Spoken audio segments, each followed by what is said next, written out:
Daniel, I'm giving you this last warning. Stop láti máa bà àwọn ìránṣẹ́ Ọlọ́run lórúkọ jẹ́. Stop láti máa bà Kristẹni lórúkọ jẹ́. Stop ẹ̀. Ọjọ́ tí wọ́n bí ẹ ṣèbí Daniel oníkó wọn sọ ẹ. O fẹ́ jẹ́ kí ọ̀kan lọ máa gba information lọ́wọ́ ìyá kan. Ẹ wá ń dọ́gbọ́n wọ́n náà wá wò sí gbogbo ọgbọ́n tó dá irọ́ tẹ̀lé pa ìṣẹ́ gbogbo àṣírí ti tú yìí. Bí irọ́ bá lọ lógún ọdún ọjọ́ kan lòtítọ́ máa bá bọ̀bọ́ yìí tó ń sọ̀rọ̀ yìí. Mo wò wípé kí ni iṣẹ́ bọ̀bọ́ yìí gan, what is your purpose lórí ọ̀rọ̀ Pastor Olúwalọ? Torí gẹ́gẹ́ bí mo ṣe wo ọ̀rọ̀ bọ̀bọ́ yìí sí mo ti ní pòun gangan ní èkó nínú àlìkámà bọ̀bọ́ white kí ni kan white tó péré yìí. Tí n bá kọ́ lọ wo interview kan tó kọ́ dá wàhálà lẹ̀ tó fi jẹ́ kí ojú ọ̀rọ̀ fọ́ kí igbá fọ́ yọ̀gàyọ̀gà àbí báwo lẹ ṣe ń pè é. Òun ni interview tí ń bọ̀bọ̀ white yìí tó interview bọ̀bọ̀ Pastor Kọ́láwọlé yẹn. Nínú interview yẹn mo wá di tí bọ̀bọ̀ yìí tó ń wu irú ìwà kan táwa náà ti wù sẹ́yìn tí nǹkan bá ti ń ṣẹlẹ̀ níbì kan àáfẹ́ jẹ́ pé àwa la máa kọ́kọ́ lọ gba information níbẹ̀ àáfẹ́ jẹ́ pé kó jẹ́ àwa yìí la máa kọ́kọ́ sọ information yẹn jáde àáfẹ́ jẹ́ kó jẹ́ àwa la ẹnu wa la máa kọ́kọ́ gbọ́ ṣùgbọ́n èèyàn tó jẹ́ ní àkọ́kọ́ tó kọ́kọ́ gbé story yẹn jáde òun á fẹ́ máa ṣe gàba lórí story yẹn which is ọ̀rọ̀ Olúwalọ yìí Daniel àgbẹ̀wò tí ń jẹ́ Daniel Abíkóńkó òun lẹni tí ó kọ́kọ́ fẹ́ ru ọ̀rọ̀ yìí sórí tó wá gbogbo ọ̀nà lọ́tún lọ́sì tó ń fún wọn lówó tó ní pápá máa gbọ́rọ̀ lẹ́nu ìyá àti owó tó ń fún Kọ́láwọlé náà nínú ọ̀rọ̀ tí man white wáyé tábìlì Kọ́láwọlé ó jẹ́ kí n mọ̀ wípé àwọn fámìlì ìyàwó Olúwalọ wọn ò fẹ́ gbà kẹ́nìbọ̀dì interview wọn àfi láti ọ̀dọ̀ Rótìmí Daniel nítorí pé bàbá white yìí òun náà fẹ́ lọ interview wọn ò gbà kó interview wọn ní pé torí pé kò ṣe àtọ̀dọ̀ Rótìmí Daniel òun ló bí bàbá white yìí nínú tí bàbá white yìí fi tú àwọn àṣírí tó wà láàárín Daniel Rótìmí àti Kọ́láwọlé tójú àwa náà wá fi wọ̀n gbangba wípé àwọn fámìlì ìyàwó Olúwalọ wọn ò wá ọmọ wọn àwọn fámìlì ìyàwó Olúwalọ wọn ò wá ọmọ wọn nínú interview tí Kọ́láwọlé yẹn sọ ó sọ wípé lẹ́yìn ìgbà tí mo play fídíò yẹn lọ́wọ́ lórí wọ́ọ̀lù mi ó ní lẹ́yìn ìgbà tí Daniel ní pé káwọn lọ́gbọ́n wá pé ìyá yẹn òun wá bí ìyá yẹn léèrè pé mọ́mí yẹn wá ná ẹgbẹ́ sí lóòótọ́ ẹ̀gbọ́n ọmọ yín ó ní ìyá yẹn wá fún òun lésì wípé lẹ́nujọ́ mẹ́ta yìí tí wọ́n ń sọ̀rọ̀ rẹ̀ àwọn ẹ̀gbọ́n rẹ̀ ń gbóhùn rẹ̀ ẹ̀yin náà rí bẹ́ẹ̀ yẹn ẹnujọ́ mẹ́ta yìí làwọn ẹ̀gbọ́n ẹ̀ ṣe wà ń gbóhùn ẹ̀ so definitely àwọn ẹ̀gbọ́n ẹ̀ gbóhùn ẹ̀ ìyá nìkan ni ò gbóhùn ẹ̀ ṣé àti mọ̀ pé ọ̀rọ̀ yẹn nísìnyí ọ̀rọ̀ family matter ni ẹ wọ́n fẹ́ gbé ọ̀rọ̀ family matter ẹlẹ́ni stéèdì iṣẹ́ ìránṣẹ́ ẹni ẹlẹ́ni ojú ayé yín máa bàjẹ́ ẹ̀yin yín máa bàjẹ́ tẹ́ ẹ bá stop kéèsì Olúwalọ yìí ojú ayé yín máa bàjẹ́ Rótìmí Daniel mo fẹ́ jáde fún ọ tẹ́lẹ̀tẹ́lẹ̀ now be careful tí o bá ṣe Jésù mọ́ tí o ṣe Kírísítẹ́nì mo tó fẹ́ máa lọ ṣe oníṣègùn torí mo gẹ́tì kankan ní ọ̀dọ̀ ẹ ní 4-5 days ago tẹ́gbà tẹ́ ń sọ̀rọ̀ Olódùmarè ló sọ o mọ̀ kan tó ń pè ní Jesus Christ mọ́ o mọ̀ kan tó ń pè lọ́wọ́ Olódùmarè ibi tí wọ́n ti brainwash ìwọ náà sí àti ibi tí òye ẹ já sí lákòókò yìí òun ló yẹ kó máa wùwà bó ṣe wùwà yẹn ṣùgbọ́n mi ò tí ì ráyè wọ Rótìmí Daniel yẹn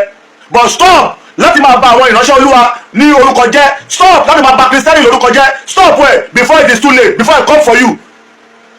Rótìmí Daniel I'm giving you this last warning stop láti máa bà àwọn ìránṣẹ́ Ọlọ́run lórúkọ jẹ́ stop láti máa bà Kristẹni lórúkọ jẹ́ stop ẹ̀ ọjọ́ tí wọ́n bí ẹ ṣèbí Daniel oníkó wọn sọ ẹ Daniel yẹn inú Bíbélì làwọn òbí ẹ ti mú orúkọ yẹn jáde nítorí pé wọ́n rí ẹ gẹ́gẹ́ bí ọmọ tí Ọlọ́run fẹ́ lò ṣùgbọ́n wọn wàá mọ̀ pé èṣù máa padà gbà ẹ́ lọ́wọ́ Ọlọ́run èṣù òdẹ̀ tí ì gbà ẹ́ nítorí pé oṣù wà láyè tí ò báyìí tí kù wàá mọ òtítọ́ dẹ̀ á dẹ̀ padà sún ẹ̀dẹ̀ ní òmìnira. Last warning to you again Rótìmí Daniel you know me very well àwa tí ń sọ̀rọ̀ kẹ́yìn tó máa sọ̀rọ̀ àwa tí wà lórí internet kẹ́yìn tó dé a ti fi iná la ojú internet ẹ̀yin ò tí ì gba ọ̀fà lórí internet rí o ò tí ì máa sọ̀rọ̀ lórí internet bẹ́ẹ̀ kò bẹ̀ sí ní máa kó ẹ jẹ o ò tí ì máa sọ̀rọ̀ lórí internet bẹ́ẹ̀ kọ́ ló ẹ kọ́ sẹ́yìn ṣé ara ẹ ibi tẹ bá mọ̀ lẹ́mọ̀dé ìwọ Rótìmí Daniel wá dìde sí nǹkan tí wọ́n máa ṣe ni wípé kó máa bà àwọn ìránṣẹ́ Olúwa lórúkọ jẹ́ èyí tó ń ṣe dẹ́dọ̀ Olúwalọ yìí stop ẹ̀ now Rótìmí Daniel kò fẹ́ jẹ́ kí àwọn ẹlòmíì lọ gba information lọ́wọ́ àwọn ìyá yẹn náà ní sí Rótìmí Daniel báyìí náà òun kò rí information gbà ń bẹ̀ mọ́ because ẹ̀ ń parọ́ tó wà jẹ ni family matter ní ọ̀rọ̀ yìí ìyá ìyàwó Olúwalọ òun nìkan ni kò rí ìyàwó Olúwalọ bá sọ̀rọ̀ àwọn family ìyàwó Olúwalọ àwọn ẹ̀gbọ́n ẹ̀ wọ́n bá sọ̀rọ̀ gẹ́gẹ́ bí nǹkan tí ẹ̀yin sọ fún wa àti tí mo máa play fún yóò rí fídíò sí now kí ló wá dé tẹ́wọ́n fi rẹ́dẹ̀ẹ́dẹ́dẹ́ inú family ìyàwó àwọn Olúwalọ tẹ́lẹ̀ máa fi yí Olúwalọ lára láti bà iṣẹ́ ìránṣẹ́ jẹ́ and Rótìmí Daniel purposely do this láti lè bà Kristẹni lórúkọ jẹ́ ni Rótìmí Daniel stop well Rótìmí Daniel I'm giving you the last warning stop well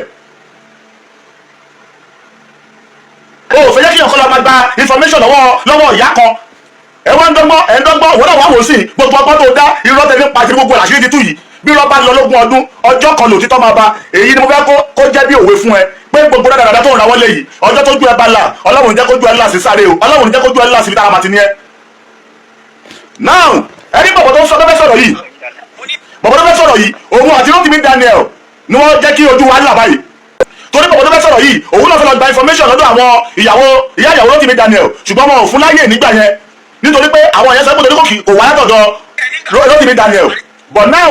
ó tún wá pé pásítọ̀ kan lánàá pásítọ̀ yẹn bá a sọ̀rọ̀ ó tún wá pé pásítọ̀ yẹn ní pásítọ̀ Ṣẹ́gun Oyèbọ́lá tó bá jẹ́ pé lóòótọ́ kò ń ṣe pé máa yí ìwá ìṣubú Olúwa lọ àwọn fámìlì tí wọ́n mọ̀ nípa ìyàwó ló yẹ kó lọ máa wá kò ń ṣe àwọn tí wọ́n mọ̀ nípa Olúwa lọ tó fẹ́ máa mọ bí Olúwa lọ ṣe bẹ̀rẹ̀ tó fẹ́ mọ bí tí Olúwa lọ bá dé tó fẹ́ mọ bí tí Olúwa lọ ń bá lọ tó fẹ́ jẹ́ kọ́ lọ́wọ́ bá yí ẹ̀jẹ̀ ni. ó mọ̀ lọ máa interview àwọn èèyàn láti jẹ́ kí wọ́n sọ̀rọ̀ àìdá lórí pásítọ̀ Alọ́. wọ́n kì í náà nísìn ṣé investigation tó ń ṣe ń sìn ṣé wọ́n ṣe máa rí ìyàwó pásítọ̀ Olúwa lọ ni àbí bí ó ṣe ń wá stain fún Olúwa lọ. He was now referring asking that man question pé wọ́n ní obìnrin kan ya wèrè ìfọ́n ní pé ìyàwó Olúwa lọ ni he was expecting the man to say that ìyàwó Olúwa lọ ló ya wèrè can you imagine.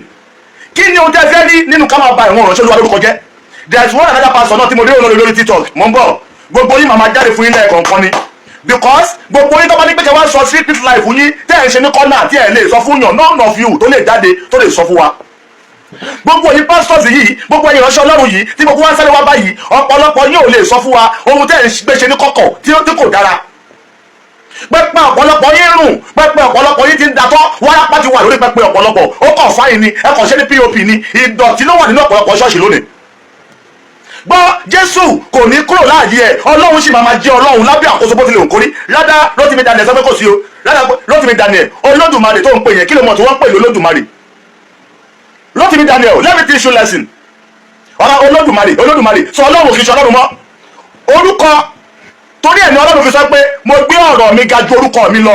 if not ẹ̀yin wèrè yìí ẹ máa ti máa create orúkọ oríṣiríṣi tẹ́ máa fi pe Ọlọ́run ẹ máa wá sọ ara yín gan di Ọlọ́run Olódù ẹni tó mọ̀dù ọmọ àlè nǹkan kan wà tó ṣẹ̀ wá lálẹ́ di ọ̀run ìbẹ̀rẹ̀ pẹ̀pẹ̀ àlè ni bó ṣe wá èèyàn mọ́ ọ̀nà tó gbà wá èèyàn mọ́ òun ló wá mọ ojú ẹ̀ tó fi jẹ́ kí gbogbo nǹkan máa tọ́ lábẹ́ tiẹ̀ òun ló ń pè ní Olódù ọmọ àrè òun làwọn ìṣẹ̀ṣẹ̀ fi pe Ọlọ́run ní Olódù ọmọ àrè nítorí pé ọ̀nà tí wọ́n gbà nìyẹn tí wọ́n gbà mọ́ àwa kìrìsìtẹ́nì Ọlọ́run ẹni tó ní ọ̀run ẹni tí a ní ìgbàgbọ́ pé ó ní ọ̀run tá a máa dé sí yálà àwọn kìrìsìtẹ́nì àbí mùsùlùmí àbí babaláwo tó ń ṣe ẹ̀sìn mo fẹ́ jẹ́ kó o mọ̀ wípé ẹ̀sìn ló yàtọ̀ ìṣẹ̀dá wa ò yàtọ̀ èèyàn kan ló ṣẹ̀dá gbogbo wa èmi àtẹ́jọ lójú èmi àtẹ́jọ létí èmi àtẹ́jọ nínúbọ̀ èmi àtẹ́jọ lóko èmi àtẹ́jọ lóbò àwọn alásọ́ra wa di wèrè sẹ́sìn lọ́rùn ẹ fẹ̀sìn sílẹ̀ ẹ yé sọ̀rọ̀ ayédè olórí burúkú mọ̀ ìyá ọmọ orílẹ̀-èdè yìí Ọlọ́run tó ṣẹ̀dá wa ẹni tó ní wá tí wọ́n ń pè ní Olódù ọmọ àrè táwọn kan pè ní Allah kábíyèsí rẹ Ọlọ́run àtọ́tán àtọ́fiṣẹ́ ogun rán ọ̀rọ̀ ọmọlájò tó wọlé dama adánitán adánirọ òun nìkan ló mọ bí gbogbo wa ṣe ń mí ẹ̀dá kò mọ̀ ìwọ tó ń pèrè ní babaláwo ṣé o lè mọ bó o ṣe lè mú ẹ̀mí èèyàn kúrò ṣé o mọ bó o ṣe lè dá ẹ̀mí padà séèyàn lára ẹ má jà tọra wa àti gbogbo wa pátápátá wà lórílẹ̀‐èdè yìí àti dúdú ni o àti funfun ni o ojú méjì lájọ ní etí méjì lájọ ní o ò lè sọ pé kó wọ́n jẹ́ mùsùlùmí ní ìsìnkú wa lórí méjì àbí kó lápá mẹ́ta ayé máa sá fún ẹni why are we discriminating ourselves kí ló dé tí ẹ̀sìn nǹkan tá à ń sì tí a mọ̀ wọ́n pe Jésù fún wa ṣé wọ́n ní this is Jesus Christ àbí this is Jesus Christ àbí bẹ́ẹ̀ kọ́ who told you that this is Jesus Christ ṣé Jésù fọ́tò Jésù lélẹ̀ ta lẹni tó ya fọ́tò yìí tó ń sọ pé Jésù lélẹ̀ we just have the faith nínú Bíbélì tí a kà a dẹ̀ ní ìgbàgbọ́ lóhun tí a ti ń gbọ́ òun ni gbogbo wa ní sọ́ra wa tàbí bára wa níbi tá a bára wa yìí ṣùgbọ́n tó bá wà wọnú ayé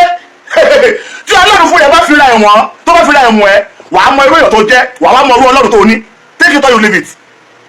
ọ̀pọ̀lọpọ̀ ló lọ ṣọ́ọ̀ṣì lónìí they don't know what they call Jesus Christ they were just going to church ni ọ̀pọ̀lọpọ̀ ló lọ mọ́ṣáláṣí lónìí they don't know what they call Allah àwọn náà dà kírun ni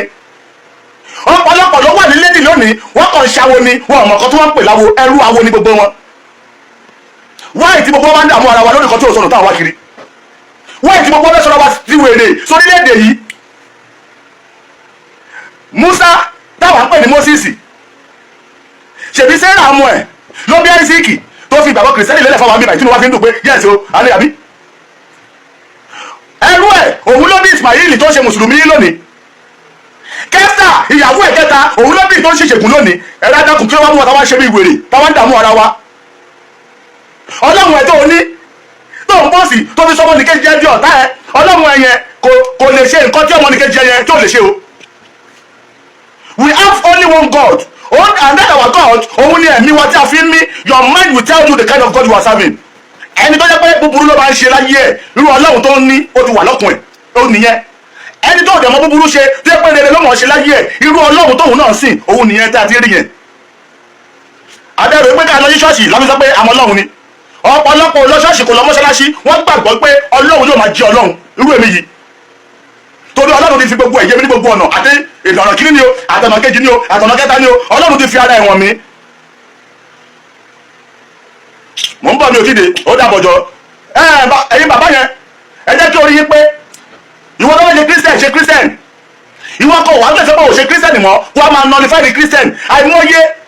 àwọn pásítọ̀ yẹn àìmọye nínú wọn lọ́pẹ́ mùsùlùmí ni wọ́n bí òun sí ó kò nínú mùsùlùmí ó di pásítọ̀ lẹ́nìí iṣẹ́ ìránṣẹ́ ń gbòòrò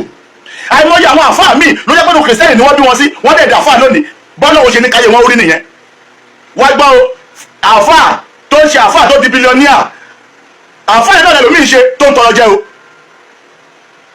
pásítọ̀ tí pásítọ̀ míì ṣe tó ń gun aeroplane pásítọ̀ yẹn lẹ́lòmíì ṣe tó lọ́ ń tọrọ jẹ lójú títì o. ó kù sí ẹ lọ́wọ́ bó o ṣe gba ohun tí o mọ̀ àti bó ṣe rí lọ́kùn ẹ. ohun tó yàn bá dẹ̀ mọ̀ ló máa lè ṣàkọlé lórí ẹ ti jẹ́ kó máa gùn mí ẹ wo ó dàbọ̀ ire.